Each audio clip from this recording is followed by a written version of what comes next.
大家好，我是小青。大碗里加入100克燕麦片，再加入2个鸡蛋。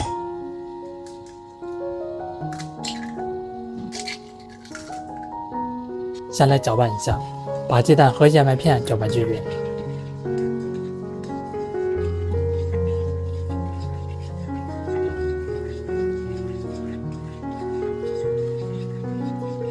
再加入100克面粉，调味加1勺盐，半勺味精，再加入200克常温水。再准备一把小葱，切成葱花。做这道美食多放一点小葱更好吃。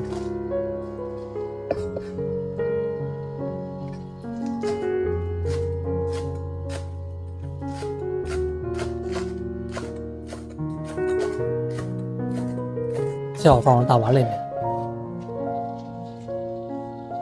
把里面的材料都放上均匀。我每天都会分享一道家常美食食谱，感谢您在影片下方给我点个赞及订阅支持一下，非常感谢您。一直搅拌到稍微吸收点的面浆就可以了。准备一个平底平锅，先喷一层食用油，再倒入1勺面浆，来晃动压锅，整理平整。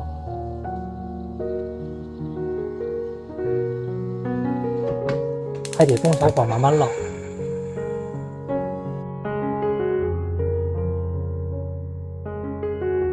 里面烙到定型，再晃动压锅，表面再喷一层食用油锁住水分。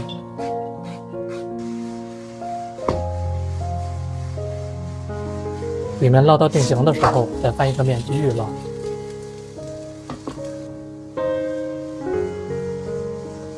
烙这个饼比较快，全程大概烙4分钟左右，把两面都烙到微发黄的状态就可以了，装入盘子里面。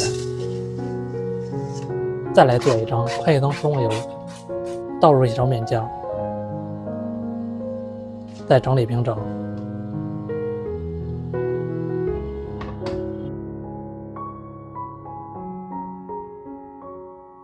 还是同样的操作，非常简单啊，新手也能一次做成功。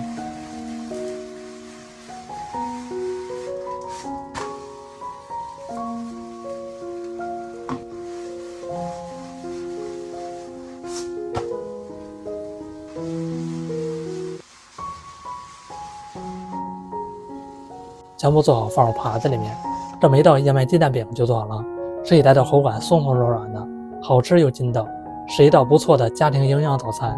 如果您早餐不知道吃什么，就试试这样做，老人小孩都喜欢吃，做法简单，喜欢吃就赶快收藏起来试试吧。感谢您的订阅支持，我们下期食谱再见。